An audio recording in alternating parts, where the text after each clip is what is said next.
Can I tell you 5 things about dementia I think that we get completely wrong? Because I believe some of these things too. And I had over 13 years of experience caring for my mum with Alzheimer's. And then all of those assumptions, were challenged along the way. That's the thing with dementia. You hear the word and you think you know what it means. And actually, you don't until it happens to somebody you love. And suddenly it's not what you thought it was because it's now your mum or your dad or your partner. It's somebody that you've known your whole life and you're watching things happen to them that you don't quite understand. So I wanted to talk about 5 of these assumptions or 5 common dementia myths that you'll hear all the time until you've actually lived through it. And before I get into them, let me know in the comments which of these that you've heard before, or if there's any other dementia myths that you've come across that you think need busting, basically. Okay, so the first myth is that dementia is just memory, or memory loss, rather. Dementia, memory loss, they seem to go together. That's what we think. And obviously, memory can be a huge part of that, especially for Alzheimer's. But what I don't think people really understand until they live it was that dementia can affect so much more than memory. It can affect the way somebody navigates the world around them. It can affect their judgment, their ability to make decisions, their ability to plan something that they've done hundreds of times before, the way that they speak and communicate, their spatial awareness and their coordination. That was a big one for us. Mum had so many falls, and you'll know if you've been through it what I mean by that. Even the way that they recognize or understand things that they used to that was completely familiar is going to be different. And I think that you can see this more clearly in something as ordinary as somebody who was brilliant at their job for 30 years. They know the job inside out. They've got all the experience, but gradually things start to change for them. Maybe they start struggling to organize something that they've done before. Maybe they're making decisions that don't quite add up the way that they used to. Or maybe they're missing something that was clearly obvious to them before, but isn't to them now. And maybe they can't coordinate all the different things they used to. There's so much more things that are going on because their brain is processing so much more. They can get physically tired from that struggle. So that's not memory. That's not about forgetting. That's more about what's going on in their brain and memory. And that's why the different types of dementia can look so different from one another. Alzheimer's tends to be more about memory. Vascular dementia can be more about slower thinking and planning or balance. Lewy body dementia can be more about hallucinations. And FTD or frontotemporal dementia can be more about personality, societal norms. They're not the same thing. And that's really important because if we just think dementia is forgetting things, we can completely misunderstand what we're seeing in front of us.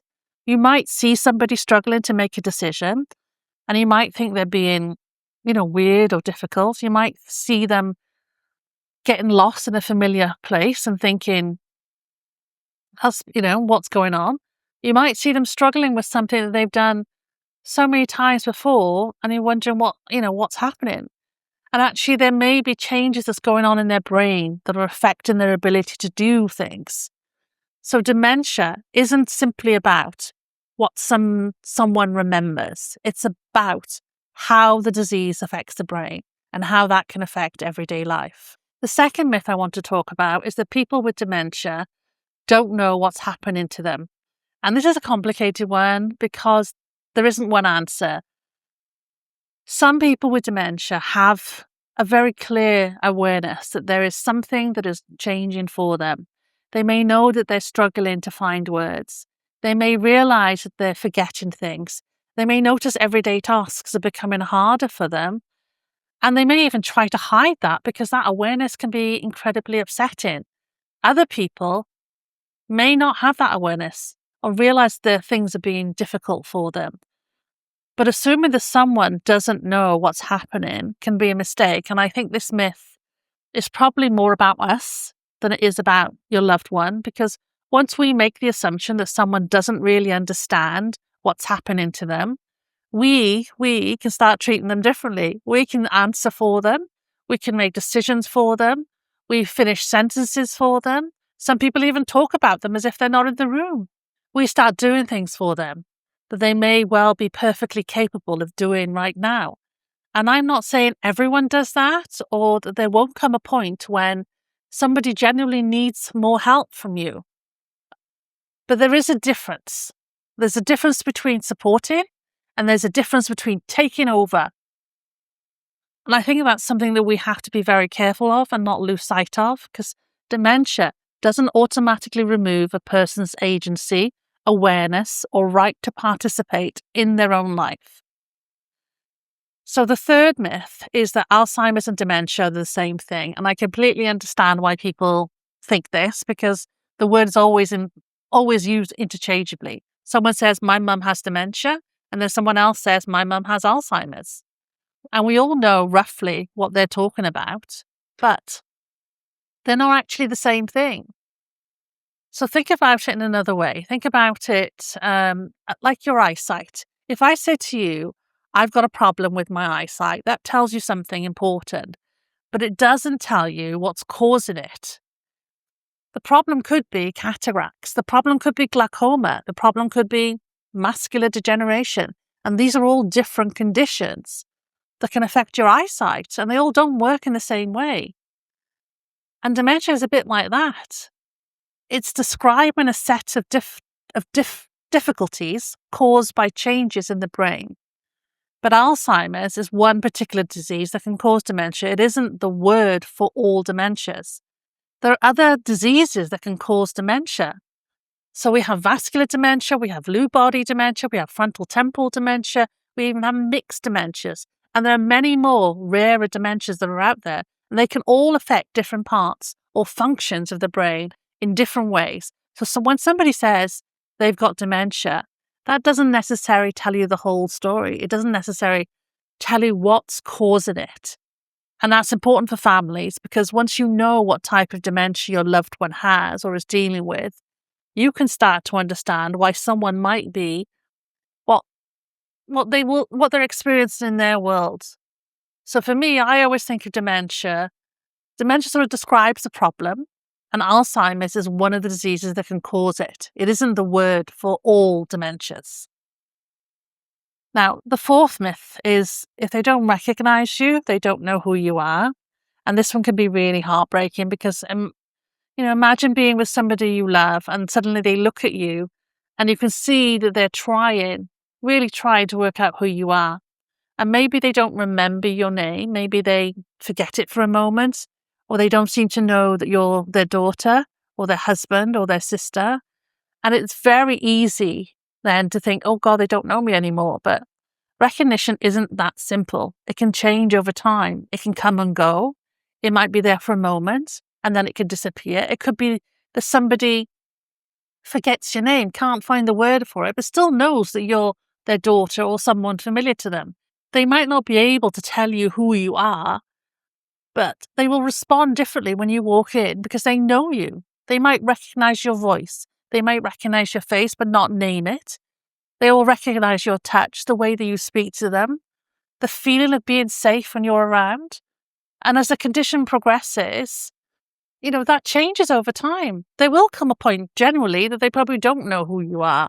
And that's incredibly painful for some families. I'm not going to pretend otherwise, as I've been through that. But I think we sometimes make recognition a little bit too black and white. We think they either know me or they don't. And the reality is that it can be much more complicated than that. There can be moments where they struggle with your name. There'll be moments where they don't know who you are. And then something about you still seems to reach them. And I think that's one of the hardest things about dementia, to explain to somebody who hasn't lived it. Because you can lose the obvious signs of recognition before you necessarily lose every sense of familiarity or comfort or connection with your loved one. And how we respond to that matters too. The most important thing in that moment isn't whether they can give you your name. It's how they feel when you're there. Because sometimes a relationship survives in a way that doesn't look the way that we're expecting it to. And I think that's something I wish more people understood. The fifth myth is that dementia is just a normal part of getting older. Why? Because dementia becomes more common as people get older. So I can understand, where that assumption comes from. But somewhere along the way, we've kind of turned it into it's more common as you get older into it's just what happens when you get old. And those are not the same things. Getting older is normal. Forgetting where you put your keys occasionally is normal. Walking into a room and forgetting why you went there, that's normal. But dementia isn't simply normal aging. And if we think it is, we can start dismissing things that need attention. Oh, she's just getting old. Oh, of course she's getting a bit forgetful. Oh, that's just what happens at that age. And, sometimes, yes, people are just getting older.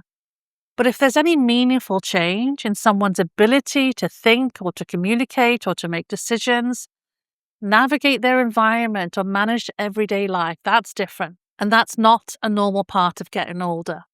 And there's also something I wanted to bring into this discussion, which is that there is such a thing called young onset dementia. Someone, can be working, they can have children at home, they could be running a business, they could be making plans for the next 20 or 30 years of their life. And then they can still develop dementia. So dementia isn't something that only belongs to the very old. I mean, I have a cousin who's going through it at the moment. So early onset dementia is anything under the age of 65. And so we shouldn't dismiss changes that are happening to someone because of their age. Because aging and dementia are two different things. Getting older is normal and dementia is not. So those are the 5 things about dementia that I think we get wrong. Dementia isn't about memory loss. It isn't just about memory loss, rather. People don't lose awareness of what's happening to them. Alzheimer's and dementia aren't the same thing, and not recognizing someone doesn't necessarily mean that every sense of familiarity or connection has disappeared from them. And dementia is not simply about, or isn't simply a normal part of getting older. And if there's one thing I would take away, it's probably this: not to make assumptions, because that's one of the biggest things that I learned caring for my mum. Dementia isn't as simple or as predictable as sometimes people make it sound. So that's it. That's my 5 common misconceptions, myths about dementia. Maybe I'll make a part 2 of myths. Let me know in the comments down below of what assumptions or myths that you've come across that you've seen debunked or you believe should be debunked, because the more that we understand dementia, the less then that we have to fill in the gaps with assumptions that we have. So thank you so much for watching. I'm Kat, and if you're interested in the signs and symptoms of Alzheimer's, that's what I'm going to be talking about in my next video, because there are certain terms that can help us understand the different ways that Alzheimer's can affect somebody, and they're known as the A's of Alzheimer's. So if that's something you're interested in watching, then I'll see you in the next one up there.